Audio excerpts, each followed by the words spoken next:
Hello. हाँ, आपको hello. याद है हमने हाँ सर। वो डेटाबेस हाँ। में किया था, तो तभी उसमें से कुछ डाउट है आपको, वो क्वेरीज सिक्वल में? नहीं सर, डाउट तो नहीं है उसमें। उसमें कुछ डिफिकल्टी तो नहीं है ही ना आपको? नहीं नहीं। तो जब हम तो आज मैं थोड़ा ब्रॉडर आपको एक्सप्लेनेशन देना चाहता हूँ कुछ मल्टीपल टॉपिक्स पे, ना ही क्वेरीज पे अलोन। ओके। तो क्वेरीज पे इतना डेप्थ में मैं नहीं जाना चाहता, उसका क्लास थोड़ा बहुत किया भी है, और ये that is something I want you to do learn on your own and which you have been doing, which is good enough. तो सिक्वल डेटाबेस में मेन चीज़ क्या होता है कि एक तो डिज़ाइन होता है, जो आपका टेबल्स आप क्रिएट करते हो, तो उसमें आपको कीज़ क्या होते हैं वो पता रहना चाहिए, प्राइमरी की, फॉरेन की। तो और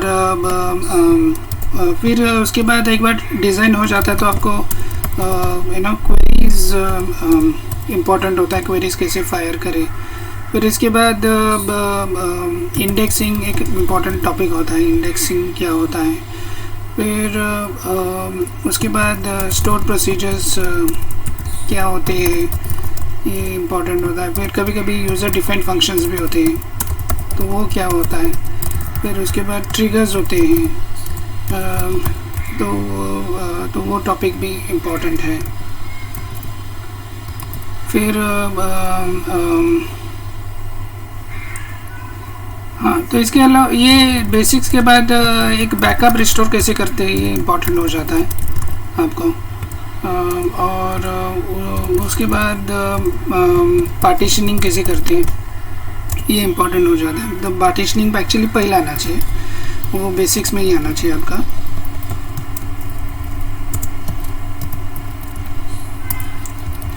और लास्ट में बैकअप रिस्टोर कैसे करते हैं, ये इम्पोर्टेंट होता है। तो जब आप सिक्वल डेटाबेस के बारे में बात करते हो तो और फिर इसमें पार्टीशन, स्टोर प्रोसीजर्स, फिर ट्रांजैक्शंस क्या होते हैं, ये पता करना है, बहुत इम्पोर्टेंट होता है। इसके अलावा तो ये मेन टॉपिक्स है बेसिकली, मतलब एक सिक्वल को लेके आपको ये सब आना चाहिए। तो इसमें से ऐसा कुछ भी टर्म है जो आपने आपको एकदम कभी सुना नहीं है या पता नहीं है ऐसा? हाँ, तो इसमें से क्या क्या आपको आता है, नहीं आता है, क्या क्या समझता है, क्या क्या नहीं समझ में आता है? इसमें सर केस तो पता है, प्राइमरी की, फॉरेन की, और इंडेक्सिंग भी, मतलब इंडेक्सिंग का बेसिक किया है। और ट्रिगर भी, मतलब सर सब तब किया है, तो ऐसा कुछ नहीं कि जो सुना नहीं है। खाली पार्टीशन एक नया वर्ड है। मतलब अच्छा, ट्रांजैक्शन भी किया है आपने? और ट्रांजैक्शन भी क्या, मतलब वो, हाँ। ओके, कैसे, मतलब क्या किया था एग्जैक्टली आपने ट्रांजैक्शन में?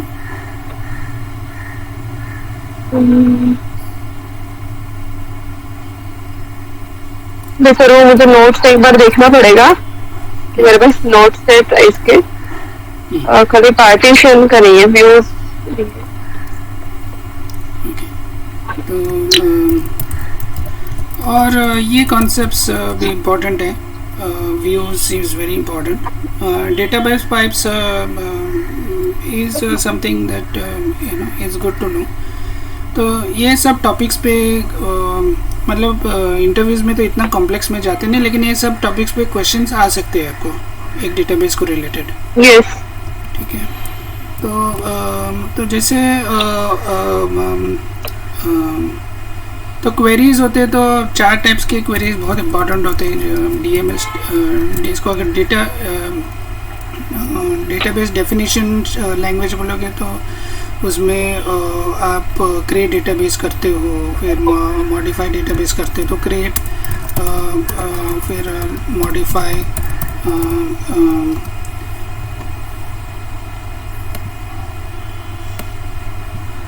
यूज़ कर सकते हो। फिर जब आपको यूज़ करना हो कुछ डेटाबेस तो आप यूज़ कीवर्ड यूज़ करते हो। और उसके अलावा पर्ज या डिलीट ऐसा कुछ एक डेटा हो सकता है कमांड, मुझे अभी याद नहीं आ रहा है। तो जो डेटाबेस आपको डिलीट करना है तो अल्टर है सर। अच्छा ये अल्टर है, मॉडिफाई नहीं है। हाँ तो ये अल्टर है। और डिलीट के लिए ड्रॉप कर सकते हैं। हाँ डिलीट के लिए ड्रॉप है। तो यू राइट।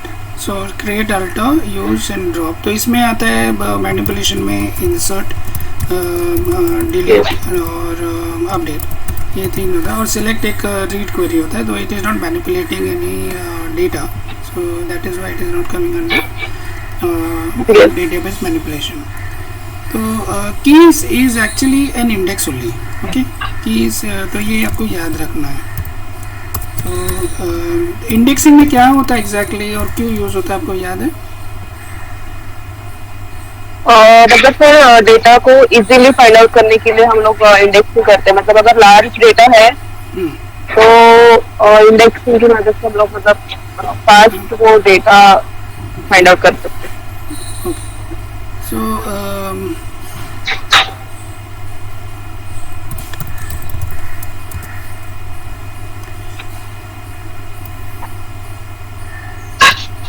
वो कैसे फास्ट फेच करता है, आपको टेक्निक पता है?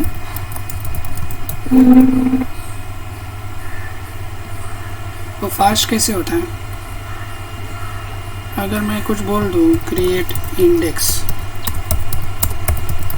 Index name my index on column, column का नाम हो सकता है एम्प्लॉई नेम, कि मैं नाम से अगर ढूंढूं तो जल्दी मिल जाना चाहिए मुझे। yes.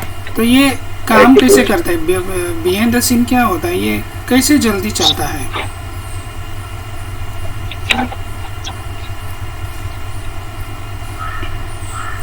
तो एक टेबल में बेसिकली आपका बहुत सारे कॉलम्स होते हैं, फिर उसमें से एम्प्लॉय नेम भी एक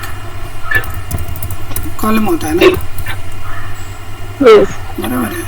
तो वो सर्च, अगर आपको नॉर्मली सर्च करना है तो एक एक रो कंपेयर करना पड़ेगा ना, आपको वो रो फेच करना पड़ेगा, फिर वो रो का नाम देखना पड़ेगा, फिर वो स्ट्रिंग कंपेयर करना पड़ेगा। अगर नाम मिल गया तो आप बोलोगे कि ये रो आप ऐड करोगे अपनी रिटर्न आपके रिजल्ट सेट में। लेकिन ये टाइप के सर्च में, this type of search is called table scans, जिधर आप एक एक टेबल स्कैन सर्च, बेसिकली आप स्कैन करते हो पूरा टेबल को one row at a time. तो ये बहुत टाइम लग सकता है अगर बहुत सारे रोज है। तो इंडेक्सिंग कैसे चलता है? इंडेक्सिंग क्या अलग करता है?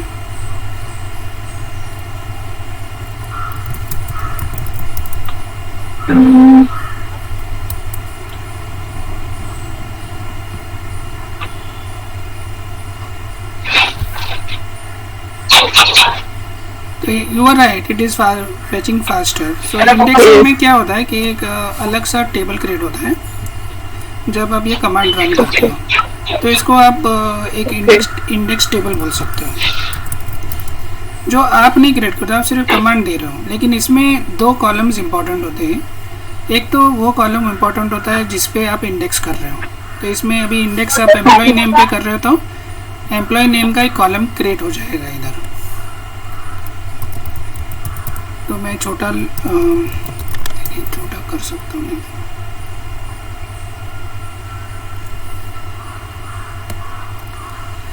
और सेकंड चीज़ जो इम्पोर्टेंट होता है वो होता है एड्रेस ऑफ द रो।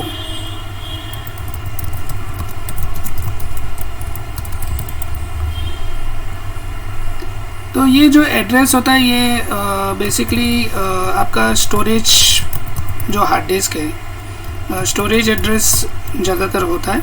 लेकिन अगर मेमोरी में अगर ये डेटाबेस है तो ये पॉइंटर भी हो सकता है या मेमोरी एड्रेस भी बोल सकते हो। ये स्टोरेज एड्रेस क्या होता है, मेमोरी एड्रेस क्या होता है, इसमें कुछ आपको डाउट है?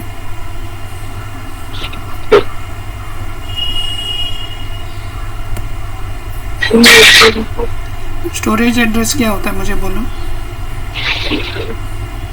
Explain But storage sir, address और मेमोरी एड्रेस.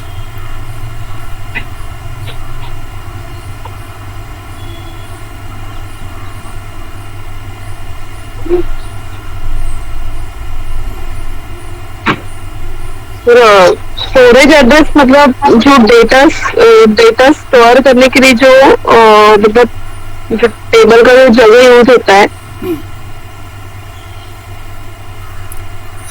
कुछ भी डेटा स्टोरेज मतलब क्या होता है, हार्ड डिस्क होता है ना. परमानेंट स्टोरेज के बारे में बात करते हाँ. हैं.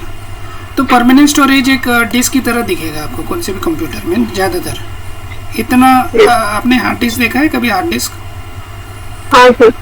हार्ड डिस्क एक जैसे वो ग्रामोफोन रहता है ना, वैसे ही कुछ वो डिस्क रहता है आपका, सीडी जैसा एक डिस्क रहता है. तो दिस डिस्क अगर आपने कंप्यूटर पढ़ा है तो one disk is divided into tracks, no, tracks and blocks. ये सब आपको आपने किया है क्या जो अपने ग्रेजुएशन में? How is the disk organised into tracks and blocks? आपका ग्रामोफोन कैसे चलता है म्यूजिक? वो बेसिकली उसका जो हेड रहता है पहले बी सेंटर में रहता है, या फिर नेक्स्ट सॉन्ग पे जाना है तो नेक्स्ट ट्रैक पे जाता है. वो जैसे जैसे आपका हेड रीड करता है तो सोचो आपका कुछ एक समझ में आ रहा है मैं क्या बोल रहा हूँ आपको? हाँ सर. हाँ. ये आपका हेड का आर्म होता है ना एक ग्रामोफोन में, ऐसे. तो जिधर उसका हेड है उधर से वो रीड कर रहा है इंफॉर्मेशन को. तो ये हार्ड डिस्क पे इंफॉर्मेशन क्या होता है, 0 होता है या 1 होता है ना. तो 0 का मतलब हो सकता है, तो मतलब हार्ड डिस्क को मैं ऐसे कर सकता हूँ ना, इसको मैं एक खड्डा बना सकता हूँ. सोचो हार्ड डिस्क में, तो ये मैं इसको बोलूँगा अगर खड्डा है तो मैं अगर रीड करूँगा तो मैं बोलूँगा ये 1 है. और अगर if there is no hole I will make it flat. तो मैं बोलूँगा अगर होल नहीं है तो ये 0 है. अगर फिर से मुझे और एक 0 डालना है तो मैं फिर से एक फ्लैट सरफेस क्रिएट करूँगा. अगर मुझे 1 डालना है तो मैं खड्डा बना दूँगा. अगर आप खड्डा बनाते हो तो एक परमानेंट स्टोरेज बन जाता है. खड्डे को आप फुल तो नहीं कर सकते ना वापस. Hello. Yes sir. 1 and 0 basically आपको किसी तरह स्टोर करना है, तो डिफरेंट टेक्निक्स होते हैं 1 एंड 0 स्टोर करने का. और एक हेड उसको रीड करता है. जब भी हेड रीड करता है वो it is reading 1 block eight a time. तो एक ब्लॉक कितना बड़ा हो सकता है, 100 KB का. फिर नेक्स्ट ब्लॉक आएगा, फिर नेक्स्ट ब्लॉक आएगा. पूरा हार्ड डिस्क एक टाइम पे रीड नहीं होता ना, 1 block eight a time read होता है. यस. तो ये जो ब्लॉक कौन सा ट्रैक नंबर है, कौन से ब्लॉक नंबर रीड करना है, इसको हम स्टोरेज एड्रेस बोलते हैं. ओके.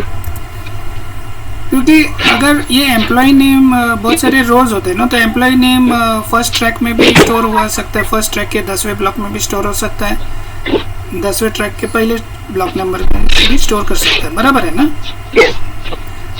तो बेसिकली अगर आप इधर 3 नाम डालते हो, यू नो, राम, श्याम और भरत, ऐसा डालते हो आप, तो ये कौन से ट्रैक नंबर पे है और कौन से ब्लॉक नंबर पे है, ये जो एड्रेस है स्टोरेज एड्रेस इधर लिखा जाता है. कि अगर हमें राम मिल गया तो इमीडिएटली वो ट्रैक पे जाके ब्लॉक पे मैं रीड करके आपको वो डेटा दे सकता हूँ.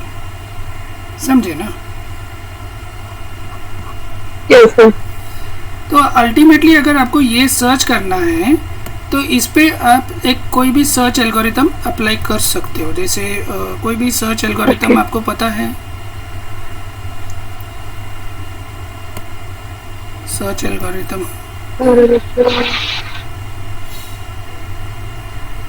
अगर मैं पूरा डेटा सेट को सर्च करना चाहता हूँ, what is the search sorting algorithm किया है आपने, सुना है? हाँ सर, ये सब पाइथन में है। हाँ, तो बेसिकली मैं अभी तो मुझे ज़्यादा याद मतलब नहीं आ रहा है, बट हाँ नहीं जैसे सर, उसके मतलब सर्च एल्गोरिथम के स्टेप्स है, मतलब step wise we have to go. Hmm, तो अगर वो एल्गोरिथम का आप समझ में आ जाएगा तो कुछ भी चीज़ ढूंढने के लिए एक उसका जो कितने टाइम में कितने स्टेप्स में वो सर्च करके निकल के दे सकता है, उस पे उससे आप वो एल्गोरिथम का परफॉर्मेंस बता सकते हो कि अगर ये 10 रोज है तो 10 रो को आप 3 स्टेप्स में सर्च करके बता सकते हो, अगर बाइनरी सॉर्ट यूज़ किया तो। अगर आपने शेल सॉर्ट यूज़ किया तो it will have some performance number of steps, वो फार्मूला रहेगा आपके पास, मतलब वो बताया गया रहेगा स्टार्टिंग से ही। तो what I am trying to tell you is searching and fetching, आपका ये सब टेक्निक्स यूज़ होता है जब इंडेक्सिंग आप करते हो। तो अभी तक आपको इंडेक्स टेबल क्या होता है, ये इंडेक्स सर्च फास्ट कैसे करता है, तो इंडेक्सिंग क्या होता है, ये सब कुछ इसमें कुछ डाउट है आपको? नहीं सर। तो जब भी आप इंडेक्स क्रिएट करते हो तो एक इंडेक्स टेबल क्रिएट हो जाएगा। अगर आपने 2 इंडेक्स डिफाइन किया है तो आपने एक और एक इंडेक्स डिफाइन किया है, जो और एक इंडेक्स हो सकता है जिप कोड, कि जिप कोड, क्योंकि जिप कोड से भी सर्च मार सकते हैं ना लोग, select star from table where zip code is equal to something, तो उसके लिए अलग सा टेबल क्रिएट हो जाएगा और वो टेबल में 2 कॉलम्स होंगे।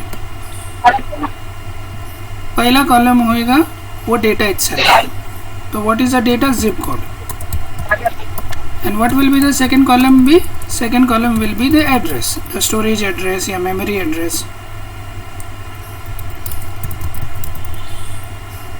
अगर आप मेमोरी एड्रेस बोलते हो, memory is organised as cells. मैंने ये स्टार्टिंग में आपको ये लेक्चर दिया था ना कि मेमोरी एड्रेस कैसे ऑर्गेनाइज होते हैं, याद है आपको? पॉइंटर्स, मेमोरी एड्रेस मैंने बताया था। तो एक कंटिन्यूस सेल्स होते हैं वो 1 to n, थोड़ा ज़्यादा, और वो ज़्यादा फास्ट चलता है। Memory search is much faster than disk search, because disk search में थोड़ा मैकेनिकल डिवाइस होता है, जैसे हेड होता है, वो पूरा फिजिकल डिवाइस होता है। लेकिन मेमोरी क्या है कि आप CPU से मतलब डायरेक्टली CPU को बोल दोगे इधर से रीड करना है तो इधर से रीड कर देगा आप। तो इसका तो हर एक सेल का एक एड्रेस होता है ना, तो हमने ये किया था, ये 1 होएगा, ये 2 होएगा, और एक एक सेल कितना बाइट्स स्टोर करता है वो डिपेंड होता है मेमोरी किस टाइप का मेमोरी है। 16 बाइट मेमोरी रहेगा, मतलब एक सेल में 16 बिट्स स्टोर हो सकता है। 32 बिट मेमोरी रहेगा तो एक सेल में 32 बिट्स रहेगा, और उसका हर एक सेल का एक एड्रेस होगा। तो या तो आप एड्रेस यूज़ करके रेफ़र कर सकते हो, या तो डायरेक्टली आप मतलब बिना एड्रेस के भी रीड कर सकते हो, लेकिन but you will not know what you are reading, no. So all the variables they are ultimately stored in some memory address. तो आजकल के डेटाबेस में जैसे एक न्यू टाइप के डेटाबेस अभी इंट्रोड्यूस हुआ है, मेमोरी इन कैश डेटाबेस। थोड़ा रिपीट करोगे ये वर्ड, मेमोरी कैश डेटाबेस? हाँ sir. So what memory cache database? हाँ, मेमोरी कैश डेटाबेस। तो मेमोरी कैश डेटाबेस का फ़र्क इतना ही है, ये वो डेटाबेस की तरह ही रहेगा, बट एक्सेप्ट ये है कि पूरा का पूरा डेटाबेस मेमोरी के अंदर होगा। ओके। तो ये चीज़ आपको मॉडर्न डेटाबेस टेक्निक्स में जानने के लिए बहुत ज़रूरी है, ये पढ़ा नहीं होगा आपने। तो ये पूरा का पूरा डेटाबेस हार्ड डिस्क से उठा के सीधा मेमोरी में डाल देते हैं। तो एडवांटेज क्या होता है, जो भी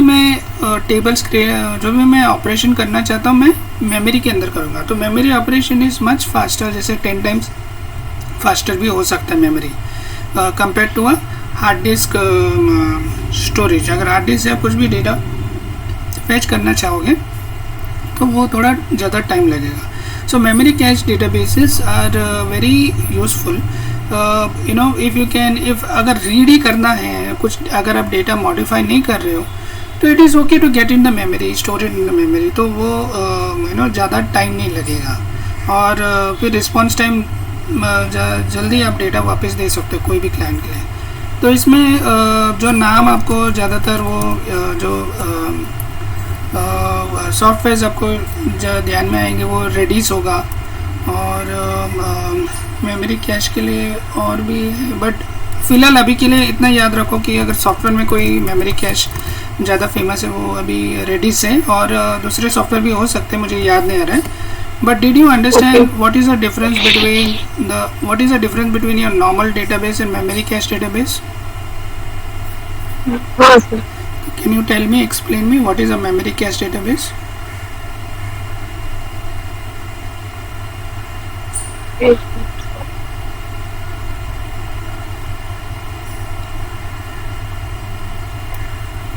सर मतलब मेमोरी कैश डेटाबेस जो है, मतलब अभी जो करंट जो मतलब एडवांस जो डेटाबेस है, उस मतलब अभी जो एडवांस डेटाबेस है उसमें हम लोग यूज करते हैं. मतलब हाँ, ये मेमोरी कैश डेटाबेस कैसे चलता है बेसिकली, और क्यों यूज़ करते हैं हम?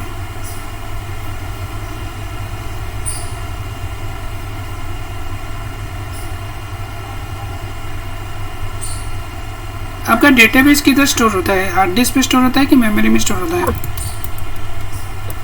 मेमोरी में सर. हाँ, मेमोरी मतलब रैम ना, this is your RAM. Yes yes. आप जब मशीन स्विच ऑफ करते हैं तो रैम तो बंद हो जाता है ना, हार्ड डिस्क पे जो डेटा है वो रह जाता है, लेकिन रैम के अंदर जो भी रहेगा वो चला जाता है. इसको आप वोलेटाइल स्टोरेज बोल सकते हो, कि इसका जो मेमोरी है वो परमानेंट नहीं है. ये memory is a volatile storage, hard disk is a persistent storage. persistent मतलब permanent, volatile मतलब can change its state anytime. वो कभी yes भी हो सकता है, कभी no भी हो सकता है, कभी आपको डेटा मिल भी सकता है, कभी आपको डेटा नहीं भी मिल सकता है ना. तो it is a volatile storage या volatile memory. तो memory is a volatile storage. तो इसमें कुछ आपको ये जो भी टर्म्स बोल रहे हैं, memory cache, persistent storage, volatile storage, तो जो भी डेटाबेस होते हैं वो ज़्यादातर पर्सिस्टेंट स्टोरेज पे होता है. तो पर्सिस्टेंट स्टोरेज का डिसएडवांटेज ये है कि the time taken to read the data, जैसे सिलेक्ट क्वेरी है, वो ज़्यादा टाइम लगता है सर्च करने में अगर आप उसको हार्ड डिस्क पे स्टोर करो. वही चीज़ अगर आप मेमोरी में डाल दो तो मेमोरी जो मोमेंट होता है आपका, मतलब एक एड्रेस से दूसरे एड्रेस जाने में वो बहुत क्विक होता है, समझे ना. इधर हार्ड डिस्क में एक ब्लॉक से दूसरे ब्लॉक में जाने में बहुत टाइम लगता है, लेकिन मेमोरी में एक मेमोरी एड्रेस से दूसरे मेमोरी एड्रेस जाने में बहुत कम वक्त लगता है. That is why we use memory cache database. मतलब जो भी डेटा है आप खींच के एक बार मेमोरी में डाल दो, जब तक कंप्यूटर चलेगा मेमोरी में वो डेटा रहेगा. अगर आपने कंप्यूटर बंद कर दिया तो मेमोरी से वो डेटा चला जाएगा. ठीक है. ओके. तो थोड़ा मुझे एक्सप्लेन करो, अभी मैंने जो भी आपको समझाया है मेमोरी कैश डेटाबेस के बारे में, persistent storage, volatile storage, memory cache database, जो भी मेमोरी मतलब सर वोलेटाइल स्टोरेज है, और जो हम लोग हार्ड डिस्क यूज करते हैं वो परमानेंट स्टोरेज है. पर्सिस्टेंट अगर हमें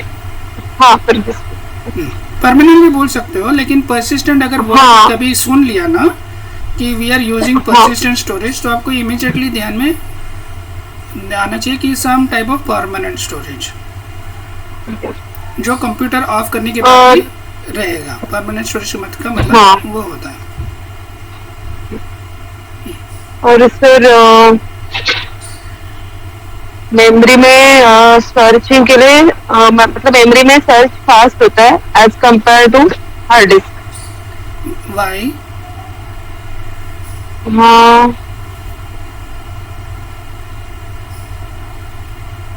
मतलब सर टाइम मतलब हाँ मेमोरी में कम टाइम लगता है और हार्ड डिस्क में ज्यादा टाइम लगता है. क्यों?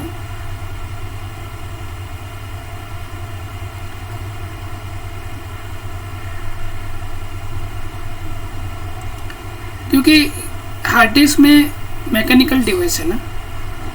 हाँ, मैकेनिकल डिवाइस है. करेक्ट. ये ग्रामोफोन में आप सोचो, आपको सेंटर से लेके उसका सर्कमफ्रेंस पे जाने का है, पेरीमीटर पे, तो ज़्यादा टाइम लगेगा। मैकेनिकल है ये, ज़्यादा मैकेनिकल समझ में आया आपको, मतलब बहुत मैनुअल है।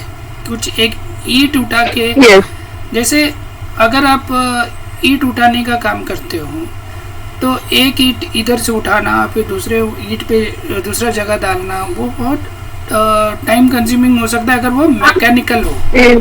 लेकिन अगर एक मशीन हो तो उसके लिए तो बहुत सिंपल है।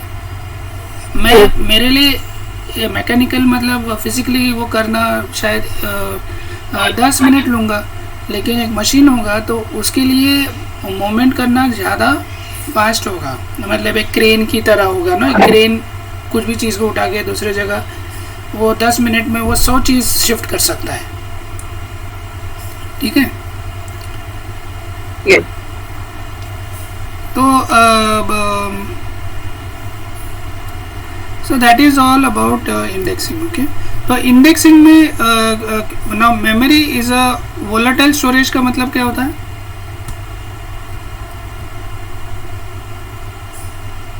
वोलेटाइल मतलब सर टेम्पररी। हाँ, तो टेम्पररी मतलब क्यों टेम्पररी है? वो कैसे होता है टेम्पररी? वो परमानेंट मतलब नहीं है ना, तो what are we trying to say exactly? जब आप कंप्यूटर ऑन करते हो, ऑफ करते हो, तो क्या होता है? मेमोरी का डेटा खराब होता है। हाँ, इसमें कुछ डाउट है आपको? नहीं। ओके, तो जब भी अगर मेमोरी में कुछ आपका डेटा है और आपको पता है कि वो डेटा आप खोने का चांसेस है, तो आप क्या करो कि make sure there is some data is constantly saved to the permanent storage. Time पे इसको सिंक कर दो। ओके, आपको सिंक्रोनाइजेशन मैंने लास्ट टाइम वर्ड वो यूज किया था ना। हाँ sir. Make sure that two databases are same. अगर आप ये सिंक्रोनाइजेशन कर देते हो, then you are in a more your database is in a more stable state. कि टाइम पे आप मेमोरी से लेके अलग से प्रोग्राम लिखो, जिससे वो टाइम पे जो भी डेटा इधर है वो परमानेंट स्टोरेज में डालते रहे। वो प्रोसेस अलग होगा, वो प्रोग्राम अलग होगा। और आप जो एक्सेस करते हो, आप डेटाबेस को मतलब मेमोरी को डायरेक्टली एक्सेस करते हो, आप डायरेक्टली हार्ड डिस्क पे नहीं जाते हो। तो रेडिस कैश अभी कैसे काम करता है वो मैंने इतना तो पढ़ा नहीं है, बट आइडियली ये लॉजिकली ऐसे ही कुछ होना चाहिए, सिंक्रोनाइजेशन होना चाहिए। तो ये जो प्रोसेस है कि आप एक डेटा को लेके परमानेंट स्टोरेज में डालते हो, वो प्रोसेस को आप सीरियलाइजेशन बोलते हो।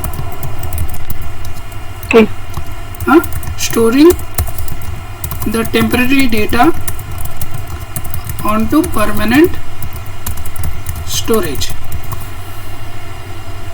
क्या बोलते हैं? सीरियलाइजेशन।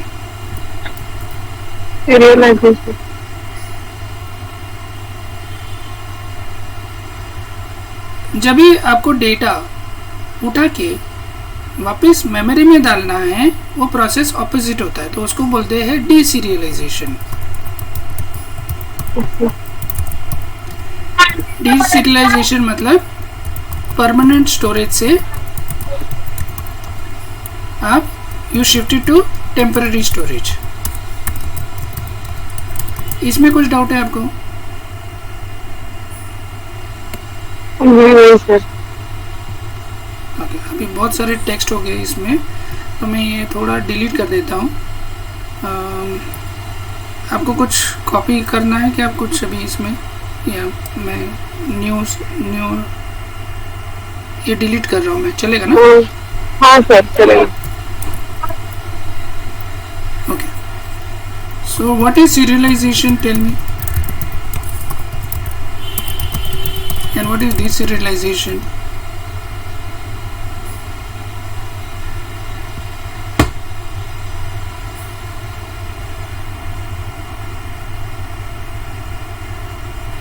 सीरियलाइजेशन टेम्पररी स्टोरेज से या परमानेंट स्टोरेज से जाता है।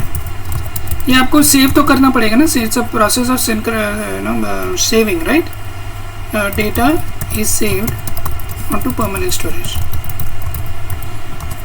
हेलो,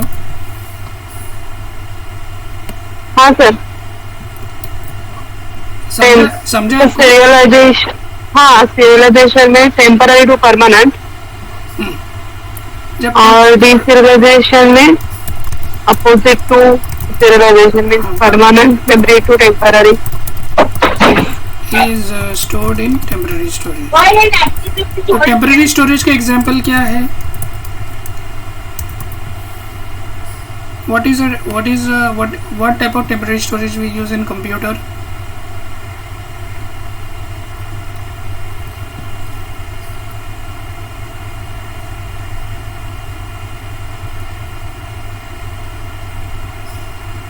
हेलो, हाँ सर,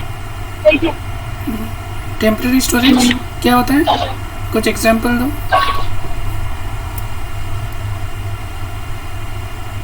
मतलब सर जो मशीन की मेमोरी जो हम यूज करते हैं। Very good. Memory is always your temporary storage yes, कोई भी कंप्यूटर में। और जो परमानेंट स्टोरेज होता है इसमें बहुत सारे ऑप्शंस हो सकते हैं। एक तो आपका हार्ड डिस्क हो सकता है, बराबर है। दूसरा आपका अगर आप क्लाउड में जाते हो तो इलास्टिक ब्लॉक स्टोरेज हो सकता है, ये हमने लास्ट टाइम किया था, राइट है। तीसरा हो सकता है सिंपल स्टोरेज सर्विस, अगर आप क्लाउड में जाते हो तो AWS क्लाउड में जाते हो सिंपल स्टोरेज सर्विस, S3 बोलते हैं इसे। चौथा होता है इलास्टिक फाइल स्टोरेज ऐसे। और पांचवा हो सकता है आपका डेटाबेस, मतलब कोई डेटाबेस आप चूज कर लो जिधर आप अपना स्टोरेज यूज करते हो। बट ये एक्चुअली एग्जैक्टली स्टोरेज में नहीं आता, डेटाबेस हमेशा स्टोरेज पे ही स्टोर होता है, परमानेंट स्टोरेज पे। तो if it is in memory database then definitely that database is operating in memory only, it is not a मतलब डेटाबेस भी अभी मेमोरी में भी रन हो सकता है और हार्ड डिस्क पे भी रन हो सकता है। जो हमने अभी तक जो पढ़ा है कॉलेज में वो हार्ड डिस्क पे स्टोर करने वाला डेटाबेस है। इसमें कुछ डाउट है आपको अभी तक जो भी?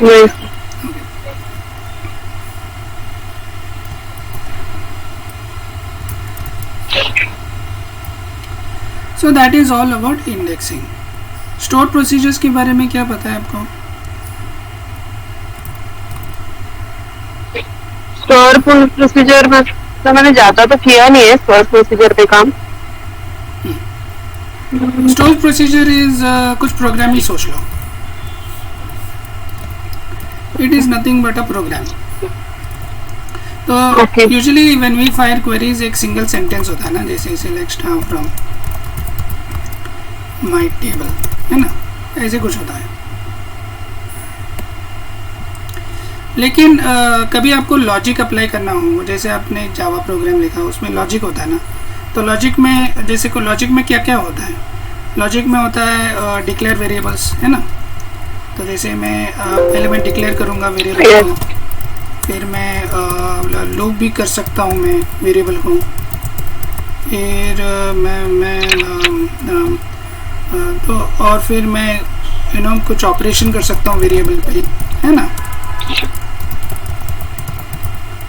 तो अगर आपको ऐसे कुछ प्रोग्राम लिखना है तो आपको स्टोर प्रोसीजर्स लिखने पड़ेंगे।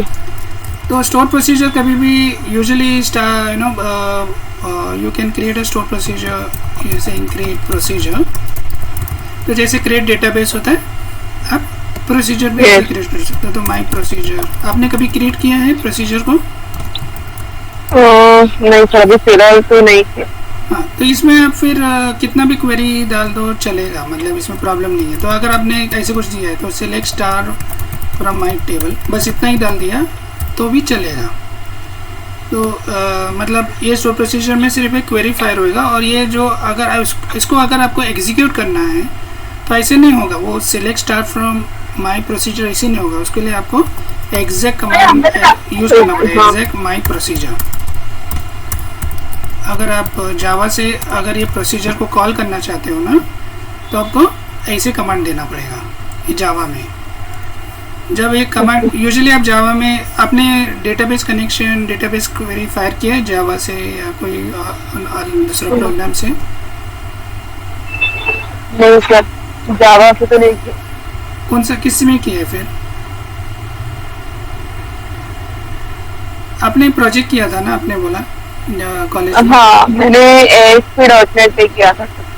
हाँ, तो ASP.NET में कैसे किया था आपने? कुछ कनेक्शन किया रहेगा आपने, कनेक्ट। हाँ सर, मतलब डेटाबेस का कनेक्शन, हाँ फिर डेटाबेस आपने का क्वेरी कनेक्शन फाइल किया किया था। रहेगा, हाँ, उसके बाद आपने डिसकनेक्ट किया रहेगा वो कनेक्शन को। यस।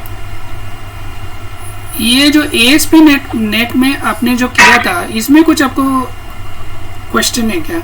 इतना पार्ट आपको समझ में आ गया, कनेक्ट डेटाबेस। हाँ सर, हाँ तो जब आप क्वेरी फायर करते हो तो यूजुअली आप एक क्वेरी भेजते हो ना इधर से, सिलेक्ट स्टाफ फ्रॉम।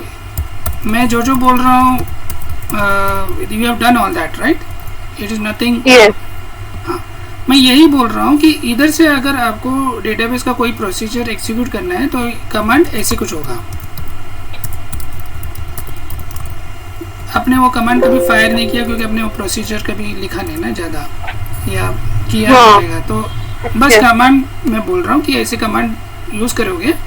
और अगर ये प्रोसीजर में कुछ इनपुट पैरामीटर है तो आप वो इनपुट पैरामीटर भी भेज सकते हो, जैसे नेम, सर्च। अगर आप कुछ सर्च करना चाह रहे हो, आईडी को सर्च करना चाह रहे हो, आईडी इज इक्वल टू 1, जैसे फंक्शन कॉल करते हो वैसे प्रोसीजर भी कॉल कर सकते हो।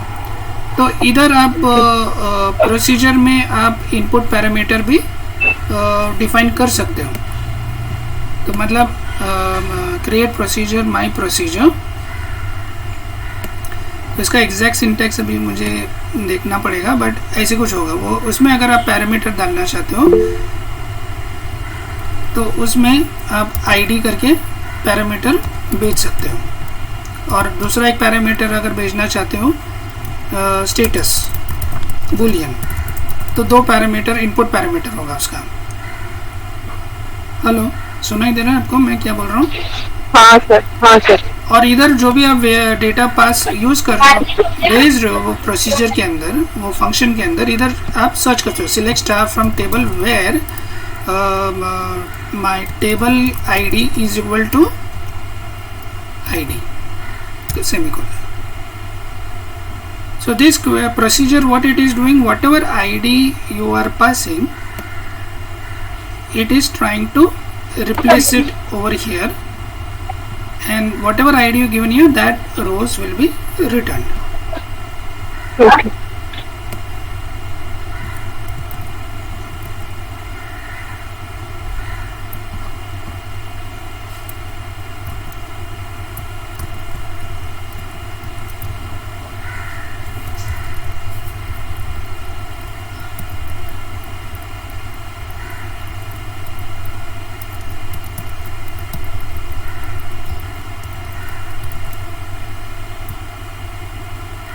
अभी तक कुछ भी आपको डिफ़िकल्टी हुई है समझने में? नहीं सर। थोड़ा एक्सप्लेन करोगे स्टोर प्रोसीजर क्या होता है? तो स्टोर प्रोसीजर में हम लोग मल्टीपल क्वेरीज लिख सकते हैं, और डेटाबेस कनेक्शन के साथ हम लोग मतलब कोई भी प्रोग्रामिंग लैंग्वेज के थ्रू उसको कॉल कर सकते हैं। Very good. तो देखते हैं कुछ एग्जांपल्स है कि मेरे पास।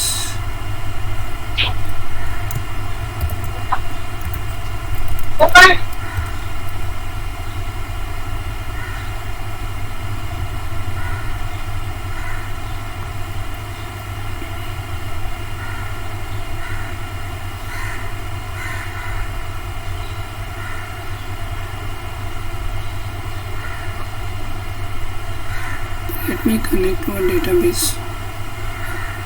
on my machine.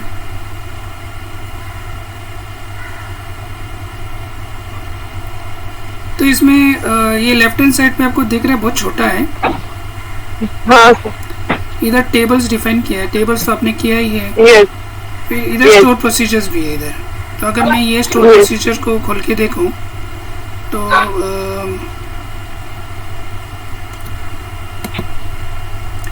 send to SQL,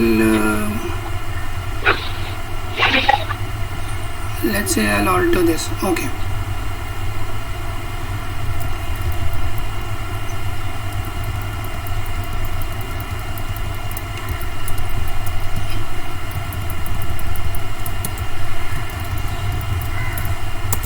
तो ये प्रोसीजर थोड़ा स्टडी करके बताओ कि इसमें क्या हो रहा है। वो तो आप क्या करो, इसको आप ये चीज़ को आप निकाल देते हैं, थोड़ा कन्फ्यूजन होगा, बस इतना ही आप रीड करो। ये प्रोसीजर अभी मैंने ऑल्टर करने की कोशिश की, अगर मैं ये ऑल्टर कर दूँ ना और सेव कर दूँ तो सेव हो जाएगा। ओके। ठीक है, तो मुझे बोलो ये क्वेरी, ये प्रोसीजर में क्या हो रहा है, प्रोसीजर का नाम क्या यहाँ है, पे इसमें इनपुट पैरामीटर क्या है? प्रोसीजर पी कस्टमर, करेक्ट, ये प्रोसीजर का नाम है, और पैरामीटर है आईडी, वेरी गुड। और क्वेरीज फायर के सिलेक्ट स्टार फ्रॉम कस्टमर पर customer dot ID equals to ID. Very good. तो इसमें हो सकता था कि मुझे किसी और टेबल में जाके पहला इंसर्ट करना था, तो मैं ऐसे लिख सकता हूँ, insert into other table where, insert ऐसा बोल सकता हूँ वैल्यूज़, तो आईडी में लेता हूँ और आईडी में भेज देता हूँ अंदर। ओके। एक बार इंसर्ट कर दिया तो मैं इधर चेक भी कर सकता हूँ, इफ़ एड एरर, कुछ एरर तो नहीं आया है ऐसा, then end if not error select star from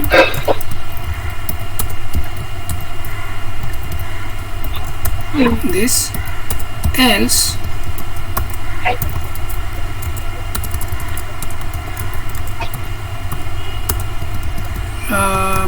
return या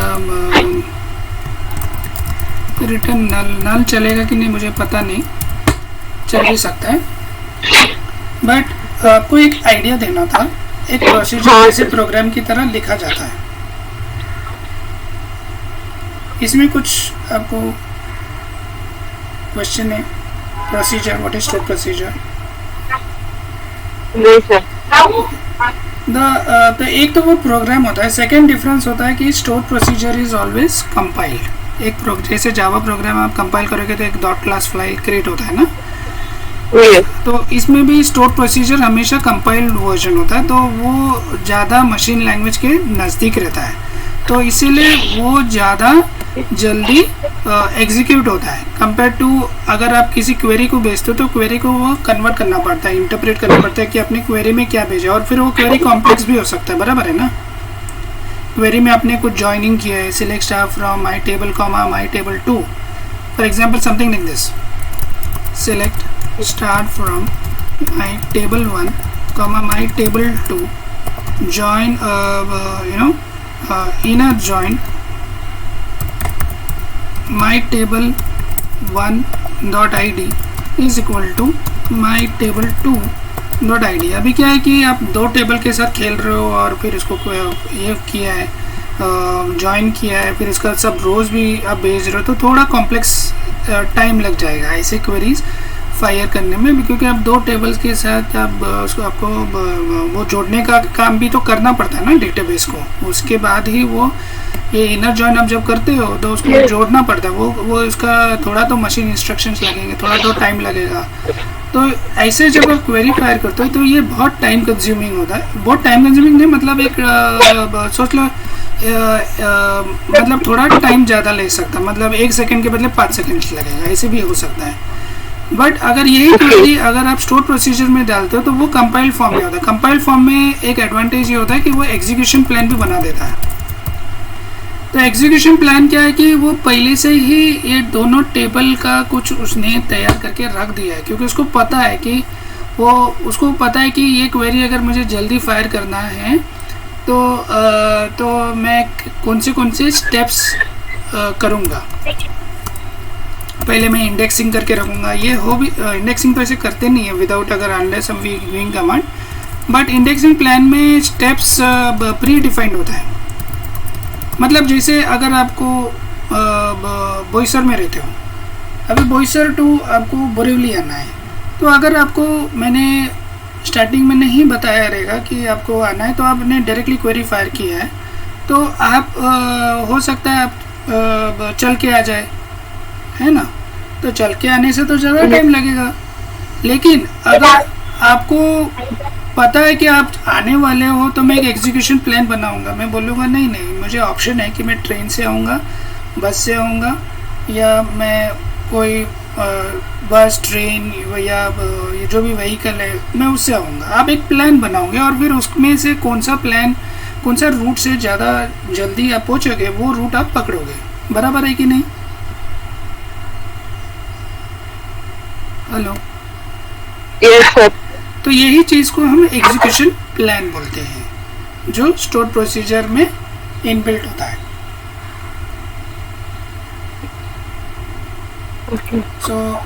So do you see the advantage of writing programs in stored procedures compared to firing direct queries? Yes. Okay, तो अभी तक हमने दो चीज़ पढ़े हैं जो क्वेरी जल्दी फायर करते हैं। पहला चीज़ इंडेक्सिंग, सेकेंड चीज़ store procedures. User defined function is like your simple function. For example, you are that you're usually dealing with variables. तो अभी ये इधर दिखता है आपको फंक्शंस लेफ्ट हैंड साइड पे डेटाबेस। हाँ सर। तो इसमें दो फंक्शंस हैं, कैलकुलेट एज। यस। इसको हम ऑल्टर करते हैं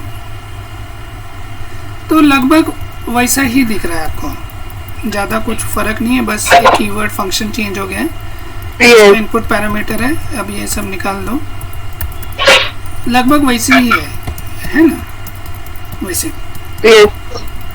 तो but functions are mainly used for making short calculations. So they say sum of a and b, today's date plus 3 है ना। वैसे जब हमने डेटाबेस तो इधर कुछ एग्जांपल्स दिया है क्या, देखता हूँ मैं।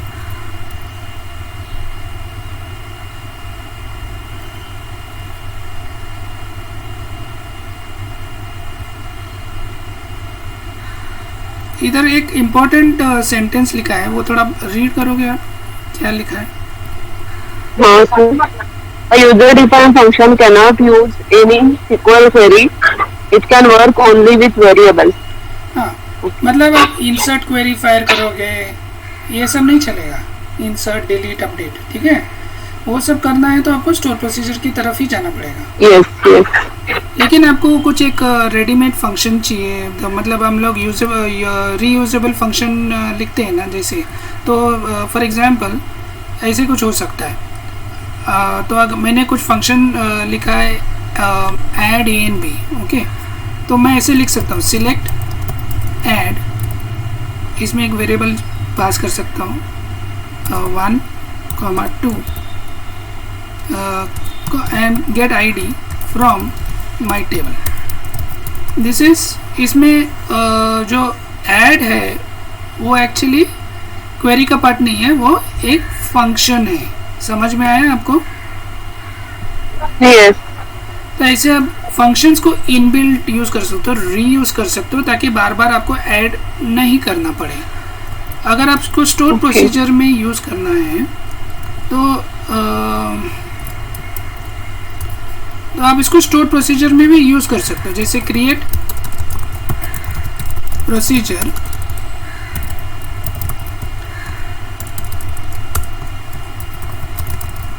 myproc as select sum of, तो इधर सोचो आपको क्वेरी में यूज नहीं करना है, आप डिक्लेयर कर सकते हो, डिक्लेयर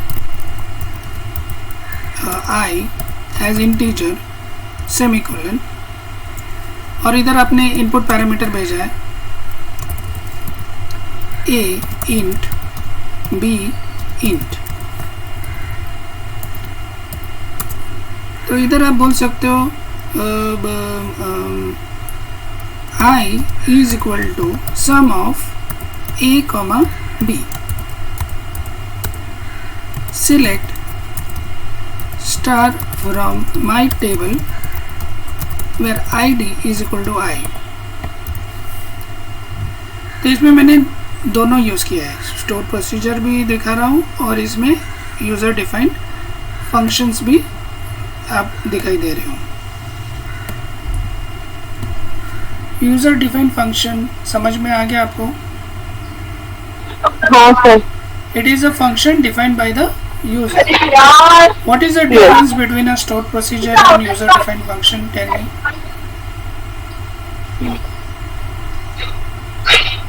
इसको स्टोर प्रोसीजर में हम लोग मल्टीपल क्वेरीज फायर कर सकते हैं और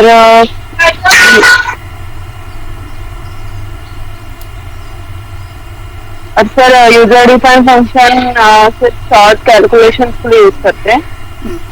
अगर हमें क्वेरीज फायर नहीं कर सकते उसमें।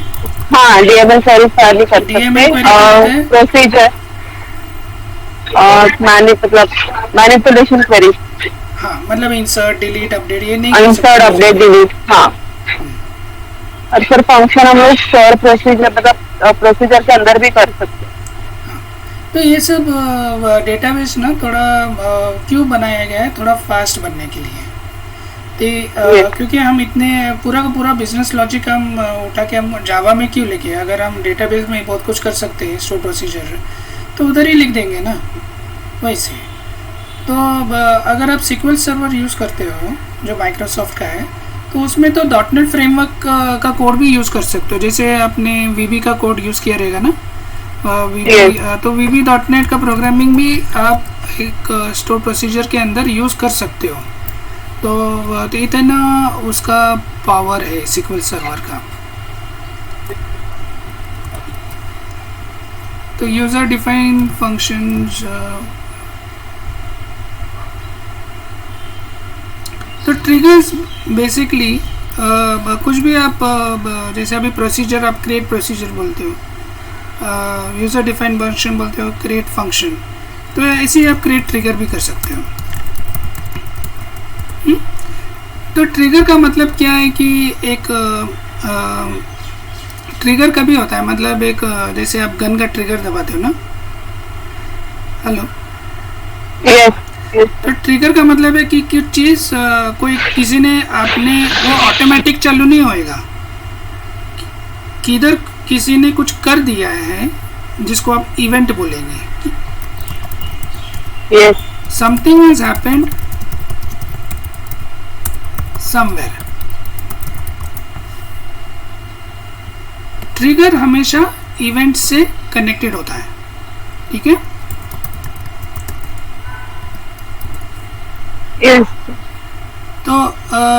तो डेटाबेस में जो इवेंट पे जो ट्रिगर एग्जीक्यूट होता है वो आप ऐसे ही ट्रिगर कॉल नहीं कर सकते। आप स्टोर प्रोसीजर कॉल कर सकते हो, आप यूजर डिफाइंड फंक्शन कॉल कर सकते हो, but you can not call trigger on its own without an event. मतलब कुछ तो होना चाहिए डेटाबेस के अंदर, तभी जाके वो ट्रिगर कॉल होएगा। तो ट्रिगर को आप किसी इवेंट के साथ जोड़ सकते हो। तो trigger is usually connected with DML queries, या तो वो एक इंसर्ट स्टेटमेंट से जुड़ा होगा, या तो एक वो डिलीट स्टेटमेंट से जुड़ा होगा, या तो वो एक अपडेट स्टेटमेंट से जुड़ा होगा। तो ये ट्रिगर जैसे आप एक वेबसाइट प्रोग्राम में एक बटन क्लिक बोलते हो ना, on click, so on click is an event, और उस पर क्या होना चाहिए वो ट्रिगर फंक्शन होगा। तो इसमें भी ऐसे ऑन इंसर्ट ट्रिगर हो सकता है, ऑन डिलीट हो सकता है, ऑन अपडेट अगर आपको कुछ प्रोग्राम एग्जीक्यूट करना है कि अगर ये टेबल में इंसर्ट हो गया है तो बाकी के 10 टेबल भी अपडेट कर दो। तो इंसर्ट ये किसी टेबल पे ही होगा हमेशा। ये जो भी 3 इवेंट्स है ये किसी टेबल पे होगा। तो आप ऐसे ट्रिगर लिख सकते हो कि अगर तो सोच लो आपने एक प्रोसीजर लिखा है, create procedure myproc as insert into my table, कुछ आप इंसर्ट कर रहे हो तो आप इधर एक ट्रिगर लिख सकते हो, क्रिएट ट्रिगर। अभी इसका एग्जैक्ट सिंटेक्स मुझे याद नहीं है, बट आप सोचो ऐसे कुछ है, my trigger my table dot insert, ऐसा एग्जैक्ट सिंटेक्स आप बाद में देख लो ना। ठीक है सर। लेकिन मैं बोलना ये चाहता हूँ, ये ट्रिगर का नाम है, ये इवेंट है ना। एस अगर ऐसे कुछ हो जाता है तो insert into other table values 3, 4, 5 delete from not needed table. This is some name, I'm just giving random name, not needed table. Yes, Where yes. values is equal to 6. तो अभी आपका प्रोसीजर में आपने ये सब तो बताया नहीं, लेकिन ये चीज़ होने पे ये ट्रिगर हो जाएगा, ये प्रोग्राम कॉल हो जाएगा ऑटोमेटिक। ये डेटाबेस संभाल लेगा। डेटाबेस को पता है कि ये टेबल पे कौन से ट्रिगर अटैच्ड है। अगर इंसर्ट आपने इसमें अभी इंसर्ट ट्रिगर आपने डिफाइन किया, मतलब अगर किसी ने भी इंसर्ट स्टेटमेंट किधर से भी फायर किया होगा, या तो आपने जावा प्रोग्राम से कॉल किया होगा, या तो आपने ASP.NET प्रोग्राम से कॉल किया होगा, या तो स्टोर प्रोसीजर से कॉल हुआ रहेगा, किधर से भी अगर आप या तो SQL एडिटर से आपने कॉल किया, किधर से भी आप करो, आपको यू आर वेरी श्योर कि ये इंसर्ट होने पे आपको you want to store a record of it, you want to do some more steps, तो ये हमेशा होना चाहिए। तो आप ट्रिगर लिखोगे, तो ट्रिगर MySQL में है ही नहीं शायद, क्या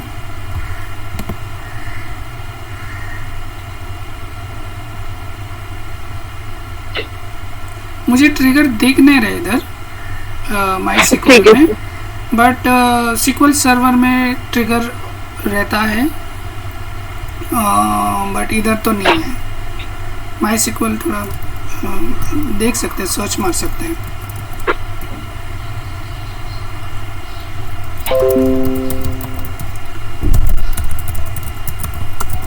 ट्रिगर्स क्या होते हैं समझ में आ गया आपको? तो एक बार एक्सप्लेन कीजिए। ट्रिगर मतलब कुछ you are executing something based on an event. Okay. Executing a program, a database program मतलब insert query, delete query, update query, कुछ भी हो सकता है। So executing a database program upon some database event, that is what is trigger.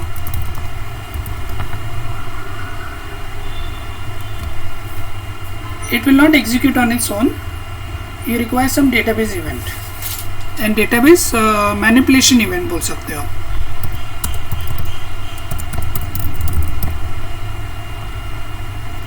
तो इधर अगर आप इंसर्ट पे कोई ट्रिगर अटैच करना है तो आपको एक ट्रिगर लिखना पड़ेगा और बताना पड़ेगा कि वो इंसर्ट पे वो कौन से टेबल पे फायर होगा और उसके कौन से किस टाइप के DML स्टेटमेंट पे वो फायर होगा। क्या वो इंसर्ट पे कॉल होगा, क्या वो डिलीट पे कॉल होगा, क्या वो अपडेट पे कॉल होगा, वो आपको बताना पड़ेगा। और उसके अंदर जो भी आपको एग्जीक्यूट करना है डेटाबेस प्रोग्राम, आप एग्जीक्यूट कर सकते हो। ठीक है, ठीक है सर। यूजिंग ट्रिगर्स,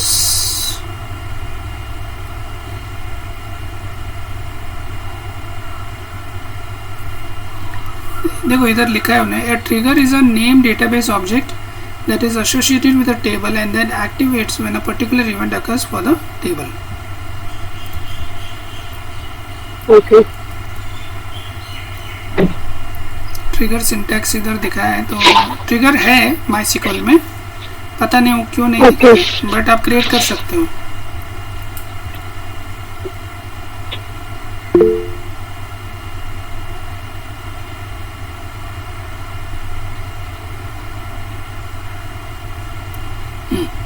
ये थोड़ा रीड करोगे आप?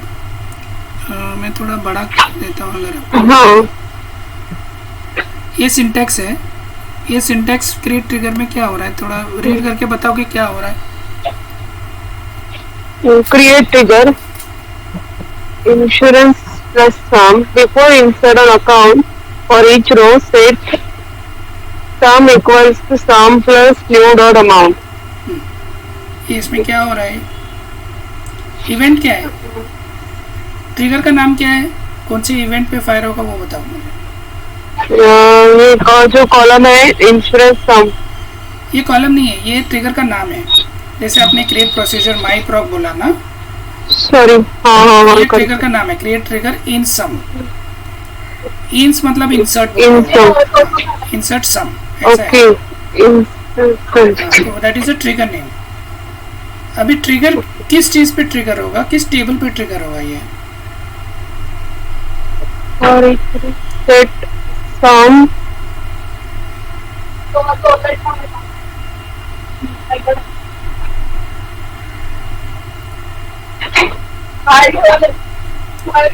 इधर आपका आंसर है ना? बिफोर इंसर्ट ऑन अकाउंट, हाँ, account is a table name, table name, और जो इवेंट होगा क्या है? Before insert. ओके, मतलब ये ट्रिगर इंसर्ट होने से पहले कॉल होएगा। पहले, समझ में आ रहा है आपको? हाँ सर, कुछ भी रो अगर आप फायर करोगे पहले ये ट्रिगर फायर करोगे, क्योंकि आपने बिफोर इंसर्ट बोला है। अगर आप आफ्टर इंसर्ट बोलते थे तो इंसर्ट होने के बाद फायर हो जाता था, बाद एग्जीक्यूट होता था। तो this is before insert is an event, account is a table name, in some is a trigger name. अभी ये ट्रिगर हो जाने पे कोई भी इंसर्ट क्वेरी फायर करेगा, उससे पहले क्या होगा? फॉर ईच रो सेट क्या हो जाएगा? एक वेरिएबल कैलकुलेट करेंगे, वो variable at sum is equal to at sum plus new dot amount. अभी इसमें न्यू क्या है मुझे पता नहीं, न्यू क्या है इसमें? कीवर्ड लग रहा है न्यू, रैंडम अमाउंट को कुछ क्रिएट कर रहा है ऐसा लग रहा है।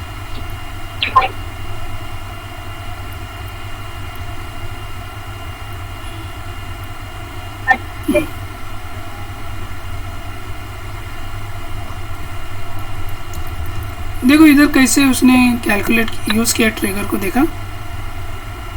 हाँ सर,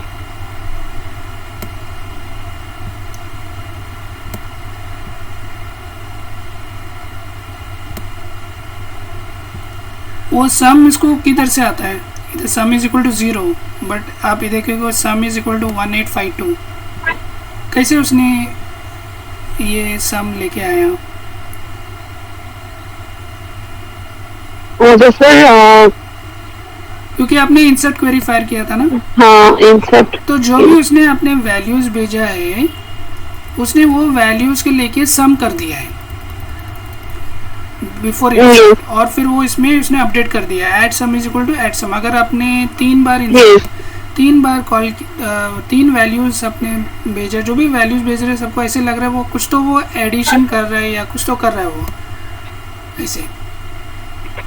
तो उसने कुछ 14.98 1937 माइनस 100 करके ये वैल्यू लेके आया है वो 1852.8। ये सेकंड जो आपका वैल्यू है उसका सब उसने सम करके वेरिएबल में डाला ऐड सम, तो वो ट्रिगर ऑटोमेटिकली फायर किया है, लेकिन आपको समझा नहीं क्योंकि ये प्रोग्राम में आपने लिखा नहीं है, बट आपने अलग से ट्रिगर इससे पहले एग्जीक्यूट किया था जो ऊपर है। क्योंकि आपने ये ट्रिगर डिफाइन किया तो एट सम वेरिएबल में उसने स्टोर कर दिया वैल्यू। अगर आप वो प्रिंट करते हो वेरिएबल को तो आपको ये आंसर मिल जाता है। कोई डाउट है क्या है कैसे है?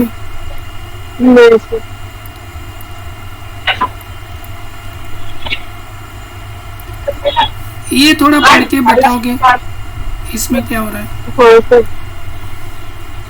इसमें ट्रिगर का नाम क्या है, इसमें इवेंट क्या है, इसमें टेबल कुछ पे अपडेट होता है, और इसमें क्या हो रहा है ट्रिगर में?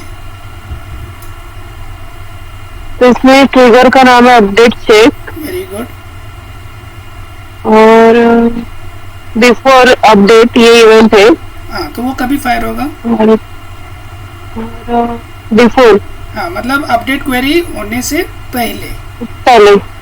और टेबल नेम है अकाउंट। हाँ, तो कौन से टेबल अपडेट होने से पहले वो कॉल होएगा? अकाउंट टेबल अपडेट होने से पहले अकाउंट टेबल ट्रिगर फायर होगा। और क्या होगा, फॉर ईच रो क्या करना है हमें, row begin if new dot amount is less than 0 then set new amount equals to 0, else if new dot amount greater than 100 then set new dot amount equals to 100.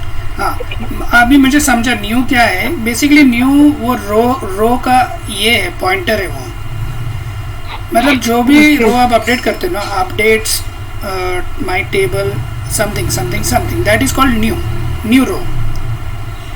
वो row में जो भी आपने amount भेजा है, अगर वो 0 से कम है तो वो अपडेट करने से पहले ही उसे 0 बना देगा। अगर आपने -100 भेज दिया तो वो -100 अपडेट में भेजा रहेगा। आपने कुछ ऐसे क्वेरी फायर किया रहेगा, जैसे for example you would have set update account set amount equal to -100। क्या अमाउंट -100 सेव होएगा? अमाउंट -100 सेव नहीं होगा, क्योंकि ये जब आप क्वेरी फायर करते हो तो whatever rows you are updating that is called new, this is equal to new.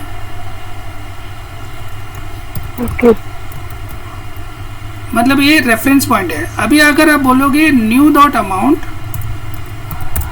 what you're trying to say is -100, new dot amount is -100। तो अगर आप क्वेरी अभी पढ़ोगे तो वो लिखेगा if new dot amount is less than 0 then क्या करना चाहिए, set it to new dot amount 0। वो -100 है तो 0 बनाना चाहिए। तो वो ट्रिगर जब फायर करेगा ये चीज़ को निकाल के इसको 0 कर देगा automatic. And this is the query that will be fired, update amount count set amount equal to 0।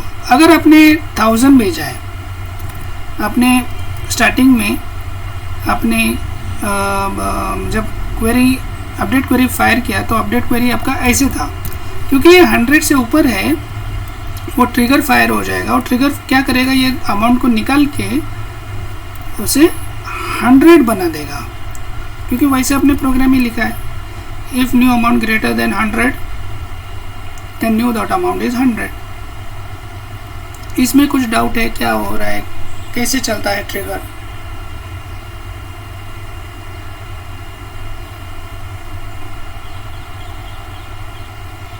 Hello,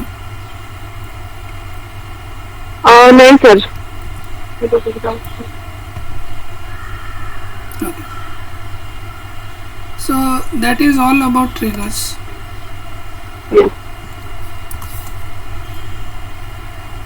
views basically views क्या होते हैं पता है आपको?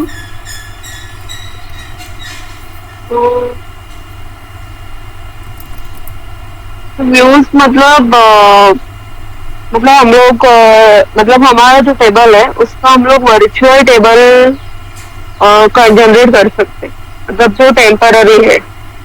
हाँ, वेरी गुड। तो बेसिकली जब हम टेबल्स क्रिएट करते हो तो जैसे अब ये डायग्राम में देख रहे हो कि 1-2 टेबल दिख रहा है आपको।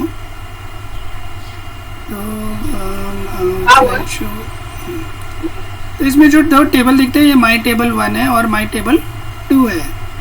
इसमें दो कॉलम्स है। एक पहला कॉलम का नाम है T1 column 1 and T1 column 2। 2 column इधर है और 2 कॉलम इधर है। लेकिन आपको पता है कि हर बार आप एक जॉइन क्वेरी फायर करने वाले हो तो जॉइनिंग करने में ज़्यादा टाइम लगता है। तो इससे अच्छा क्या है कि आप एक व्यू क्रिएट करो जिससे पहले से ही वो जॉइन करके रेडी रहे। तो ये एडवांटेज होता है एक व्यू का, मतलब select star from my table 1 my table 2। Even though this are 2 physical tables, the view is 1। इसके जो रोज आएंगे वो दोनों टेबल से आएंगे, माई टेबल 1 और माई टेबल 2। एक बार आप एक व्यू क्रिएट करते हो तो उसको आप एक टेबल जैसा यूज़ कर सकते हो। जैसे select star from my table 1 बोलने के बदले कॉमा माई टेबल 2 आप बोल सकते हो select star from view 1। So this is very useful for reporting purpose, है ना। आपका Yes. क्वेरी भी इजी हो जाता है। अगर आपको एक वेबसाइट से कॉल करना है query, instead of sending a complex query, you can put it in a view. View do not store data but just the structure of the data set. ठीक है, it is a logical table. Data pipe क्या होता है? Basically data pipe connects two databases. जैसे आपने इधर कितना 2 table join किया है ना, डेटा पाइप वो चीज़ होता है जो 2 डेटाबेस एक सर्वर पे या 2 अलग अलग सर्वर पे आप कनेक्ट कर सकते हो. तो डेटा पाइप जब आप कनेक्ट करते हो तो आप एक मल्टीपल डेटाबेसेस को एक्सेस कर सकते हो. जैसे select staff from my table 1, my table 2, my database dot view 2. और माई डेटाबेस डॉट व्यू 2 क्या है? इधर है. My database dot view 2 is select staff from table my table 3, table 4.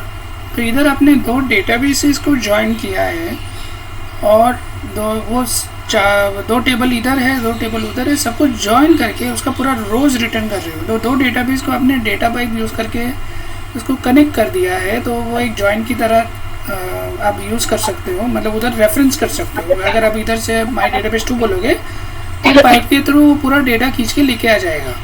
और उसका एक अपने व्यू बना दिया है. Select staff from my table 1, my table 2, my table 2 dot view 2. My database 2 dot view 2 किधर है? वो डेटा पाइप में जाएगा, दूसरा डेटाबेस में जाके वो व्यू 2 को लेगा और व्यू 2 2 टेबल को खींच के इधर लेके आ जाएगा. और फिर पूरा का पूरा रोज आप एक ही व्यू से आप फायर कर सकते हो. इधर नीचे देख रहे हो सिलेक्ट स्टाफ फ्रॉम व्यू 1. तो what is a data pipe? आपको कुछ डाउट है? नहीं sir. So data pipe is like a pipe used to connect 2 databases. ऐसे अभी आता है.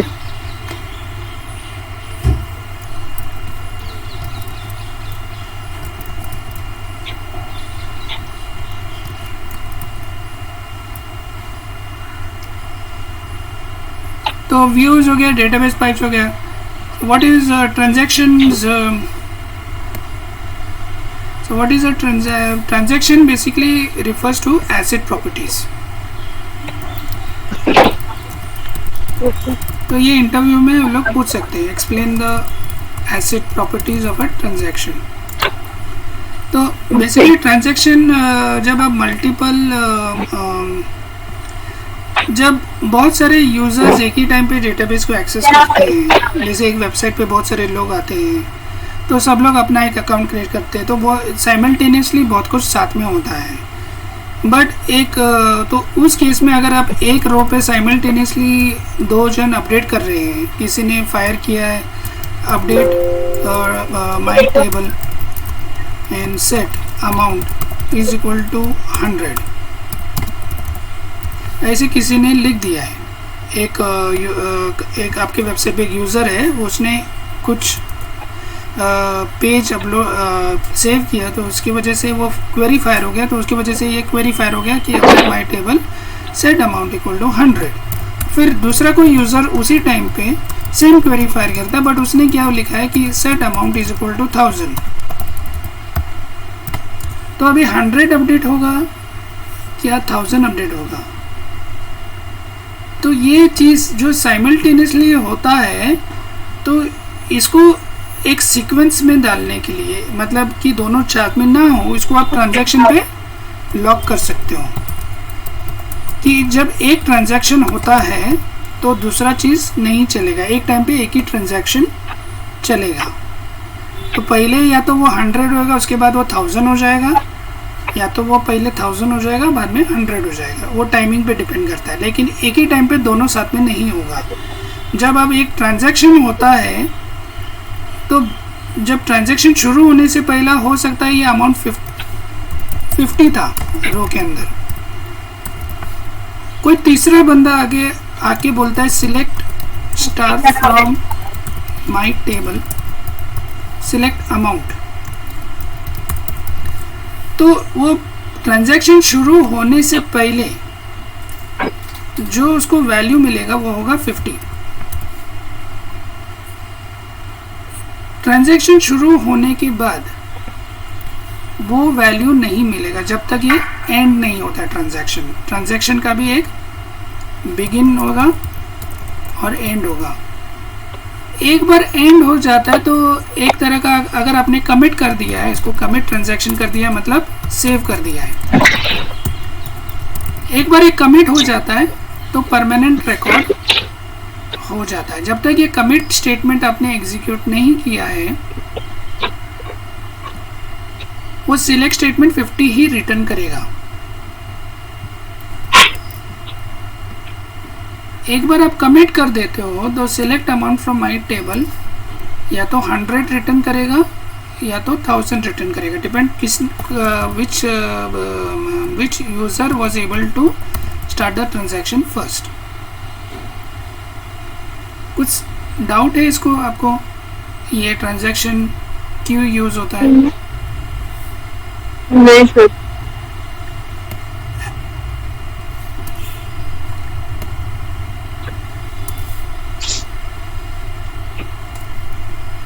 तो एसेट का जो फुल फॉर्म क्या होता है बोलो मुझे। ए फॉर एटमिसिटी,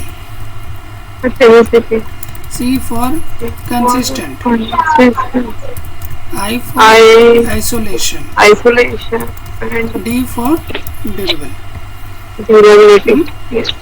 ड्यूरेबल का मतलब है ज़्यादा देर टिकना। हम बोलते हैं ना ये प्रोडक्ट ज़्यादा ड्यूरेबल है, ज़्यादा देर टिकेगा। तो this is got to do with storage. मतलब अगर मैं कोई डेटा सेव करता हूँ और मशीन ऑफ करता हूँ और फिर से ऑन करता हूँ तो डेटा मेरा खोना नहीं चाहिए। It has to be a persistent storage. अगर इन मेमोरी डेटाबेस है तो आपको पर्सिस्टेंट स्टोरेज का टेक्निक कुछ अगर एसिड यूज़ करना है तो if it has to be durable then you need to store it on some persistent storage so that it is durable. Data is available whenever I need it. Durable का मतलब में कोई doubt है आपको? Durable का मतलब क्या है? हाँ, आपके डेटाबेस में जब भी आप सेव करते हो तो वो ड्यूरेबल होता है कि नहीं होता है? आप इंसर्ट करते हो, आप डिलीट करते हो तो वो ड्यूरेबल होता है, सेव होता है? हाँ सर। हाँ, मतलब database is supporting durable. Isolation का मतलब है एक दूसरे से अलग। मतलब दो लोग, अभी हमने बोला है ना कि बहुत सारे यूजर्स साइमल्टेनियसली अपडेट कर रहे हैं। कोई किसी ने अमाउंट को 10 कर दिया है, किसी ने अमाउंट को 100 कर दिया है। तो ऐसे कभी होता है कि यूज़र 1 को डेटाबेस बोलेगा नहीं आप 100 अपडेट नहीं कर सकते, या किसी दूसरे को बोला आप 10 अपडेट नहीं कर सकते हो क्योंकि किसी और ने अपडेट किया है, या 10 या 100 को दोनों को साथ में वो अपडेट करेगा। ऐसे भी हो सकता है क्या? ये ट्रांजैक्शन में लॉक हो जाएगा ना, यूजुअली ट्रांजैक्शन या थ्रेड में लॉक हो जाएगा। लॉक होने के बाद एट अ टाइम वो एक यूज़र को ही अलाउ करेगा। तो एक यूज़र को दूसरे यूज़र से अलग करना, एक ही रो पे अगर अपडेट हो रहा है, एक ही टेबल पे अपडेट हो रहा है, एक ही डेटाबेस भी अपडेट हो रहा है, कुछ भी एक ही टाइम पे बहुत सारे लोग एग्जीक्यूट कर सकते हैं। तो इस केस में डेटाबेस इसका ये ड्यूटी रहता है कि आप उसको आइसोलेट करो, एक दूसरे से मिक्स मत करो, एक प्रोग्राम को दूसरे प्रोग्राम से मिक्स मत करो, एक क्वेरी को दूसरे प्रोग्राम से क्वेरी से मिक्स मत करो। तो आप जो भी आप डेटाबेस ट्रांजैक्शंस होते हैं तो वो आइसोलेशन में चलना चाहिए। आइसोलेशन में कोई डाउट है आपको? नहीं sir. Okay, so isolation is basically isolating one query from the other.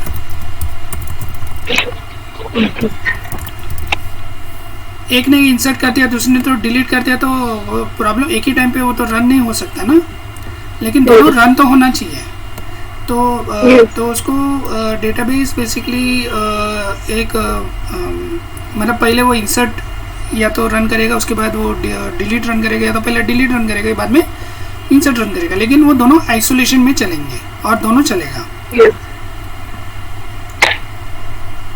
Consistent का मतलब है कि जो मैंने आज कहा वो मैं कल भी सेम चीज़ ही कहूँगा। यस। तो मतलब मैं कंसिस्टेंट हूँ, मैं बदलता नहीं हूँ ज़्यादा। मतलब जो मैं अब एक बार हाँ बोल दिया, कमिटमेंट की तरह है, बोलते हैं ना, एक बार हाँ Yes. बोल दिया तो मैं हाँ बोल दूंगा। तो उसी तरह एक बार आपने बोला कि डेटा बोल रहे हो, select A from my table. तो अगर आपने डेटाबेस पे कोई ट्रांजैक्शन नहीं किया है, सोचो आपने ना इसको इंसर्ट किया है, ना इसको डिलीट किया है, ना इसको अपडेट किया है, जो ए का वैल्यू है वो सेम होना चाहिए, बराबर है। Yes. तो अगर ए is equal to 1,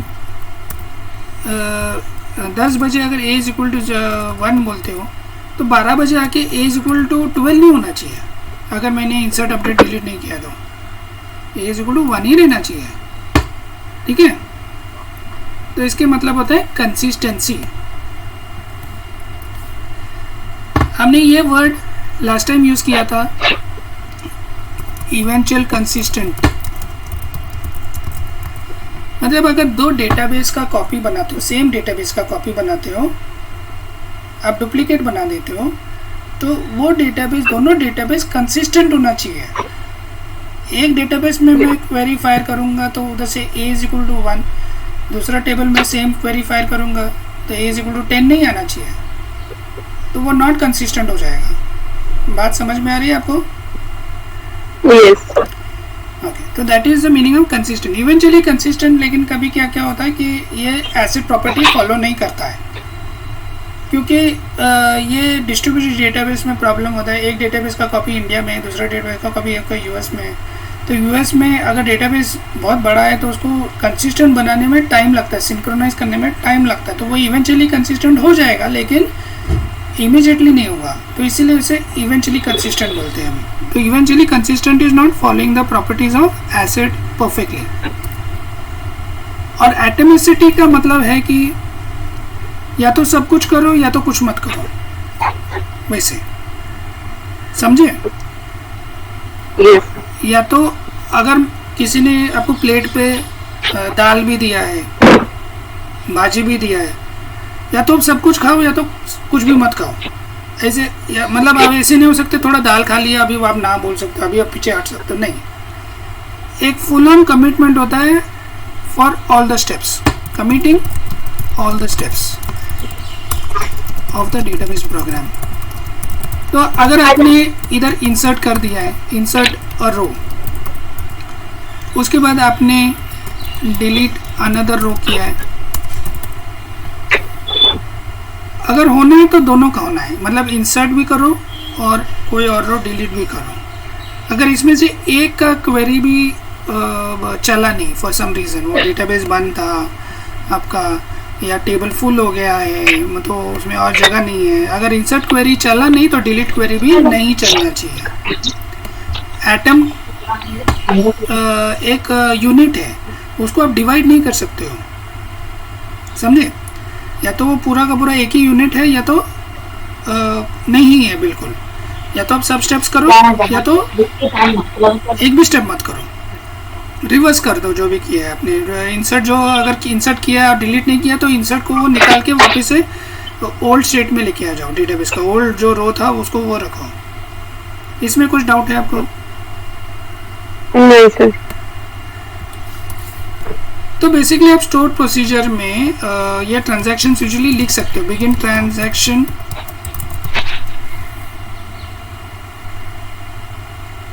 store procedure के अंदर ऐसे प्रोग्राम लिख सकते हो। बिगिन ट्रांजैक्शन, ये यूजुअली गुड प्रैक्टिस होता है कि अगर आप एक स्टोर प्रोसीजर लिखते हो तो उसको हमेशा ट्रांजैक्शन के अंदर डाल दो, और इसके अंदर आप इंसर्ट करो, फिर डिलीट करो, फिर उसका कुछ सम वैल्यू फाइंड आउट करो, फिर उसको कुछ और क्रिएट टेबल करो, कुछ भी करो, बट एंड में आप इसको कमिट करो। ये बहुत इंपॉर्टेंट होता है, क्योंकि जब तक आप ये स्टेटमेंट एग्जीक्यूट नहीं करोगे तब तक ये जो भी ऊपर का आपने स्टेप्स लिखा है वो परमानेंट नहीं होगा। अगर कोई रीड करेगा जो भी इंसर्ट है उसको मिलेगा नहीं जब तक आप इसको कमिट ना करो। समझे मैंने क्या बोला है?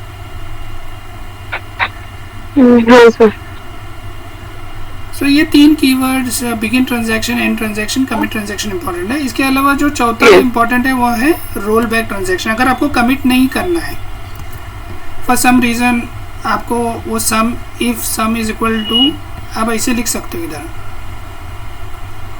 प्रोसीजर के अंदर ही, if sum less than 0 then,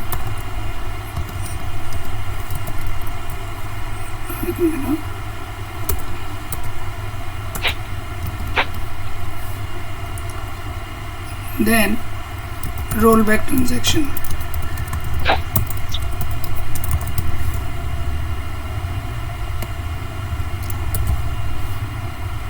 और else commit transaction. तो ट्रांजैक्शन ऐसे लिखा जाता है। yes. तो ये प्रोग्राम मुझे समझाओगे इसमें क्या क्या हो रहा है, ट्रांजैक्शन कैसे चल रहा है, रोलबैक का मतलब क्या होता है? अगर सर कमिट नहीं करना है तो, हाँ मतलब अगर आपने इंसर्ट कर दिया, सोचो डिलीट कर दिया है, सम कर दिया, क्रिएट किया है, अभी जाके आप डेटाबेस रीड करोगे तब तक आपको वो वैल्यू मिलेगा नहीं। सिलेक्ट स्टार फ्रॉम जो भी आप करोगे तो जो भी इंसर्ट हुआ है वो नहीं मिलेगा जब तक आपने कमिट नहीं किया। लेकिन अगर वो रोल बैक किया है तो आपने 2 स्टेप्स किया है और बाकी के 2 स्टेप्स इधर नीचे, इधर कुछ किया है आपने, सोचो इधर इंसर्ट कर रहे हो, तो ये टाइम पे जो उसका डेटा का जो रिकॉर्ड वैल्यू होगा वो डिपेंड करेगा कि उसने रोल बैक किया है या कमिट किया है। तो एसिड प्रॉपर्टीज में कोई क्वेश्चन है आपको? नहीं सर। एसिड प्रॉपर्टी थोड़ा समझाने की कोशिश करोगे? Acid property, explain the acid property of a transaction. Acid property मतलब sir, A stands for atomicity. Means in this we are committing all these steps. Very good. Either we are committing all the steps or we are not committing any step. Yes, means commitment is important. Very good. And consistency stands for consistent. Consistency means data will remain same. Means none of changes will occur. Database value will be same no matter how many times you read it, from where you read it. तो अगर आपने 2 database का copy बनाया है, सोचो same आपने copy मारा है, माई टेबल को 2 टेबल को कॉपी मारा है, तो दोनों में वैल्यू सेम होना चाहिए हमेशा। ये डिस्ट्रीब्यूटेड डेटाबेस में ज़्यादा यूज होता है। हमने डिस्ट्रीब्यूटेड डेटाबेस लास्ट टाइम किया था ना, जो एक ही डेटाबेस का कॉपी हम 2 जगह पे डाल देते हैं, 3 जगह पे डालते हैं, पार्टीशन करते हैं, हम डेटाबेस को बांट रहे हैं ना, तो उसमें डेटा कंसिस्टेंट होना चाहिए ना। एक जगह पे आप बोलते हो कि ये डेटा का वैल्यू 1 है, दूसरी जगह पे सेम डेटा का वैल्यू 2 है, तो नहीं बोल सकते ना, उसका सेम कॉपी है वो है। जेरोक्स का कॉपी आप एक जेरोक्स मारते हो तो हमेशा कंसिस्टेंट होता है, सेम दिखता है ना आपको हर एक जेरोक्स कॉपी। ऐसे नहीं है कि एक में एक लाइन दिखता है, दूसरे में दूसरा लाइन दिखता है, तो कंसिस्टेंट नहीं होगा।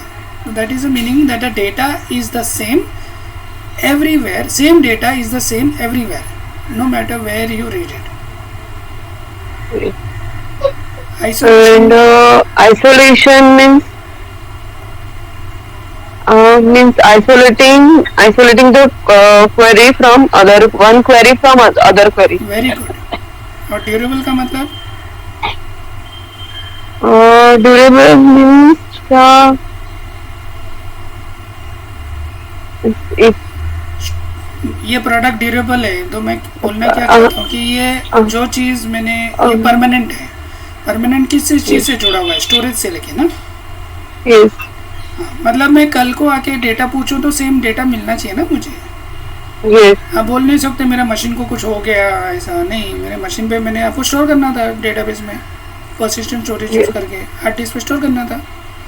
मैंने आज इंसर्ट मारा, कल मैंने आके पूछा आपको, वो इंसर्ट मारा, वो क्वेरी रीड कर रहा हो तो मिल नहीं रहा मुझे वो क्वेरी, तो वो ड्यूरेबल नहीं है, मतलब है ना। Durable is got to do that data is available whatever data at all times whatever in the same sorry, database is ये हैविंग अवेलेबल नहीं बोल सकते, बट इज परसिस्टेंटली स्टोर्ड, ऐसे. Okay Stored okay and accessible at any time.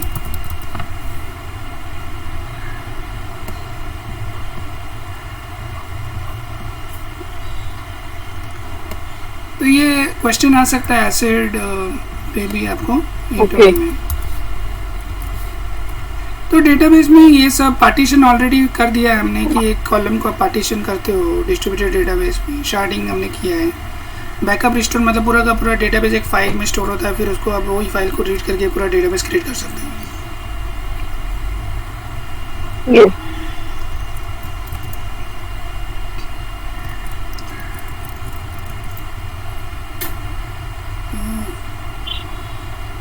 आज के लिए तो इतना ही मुझे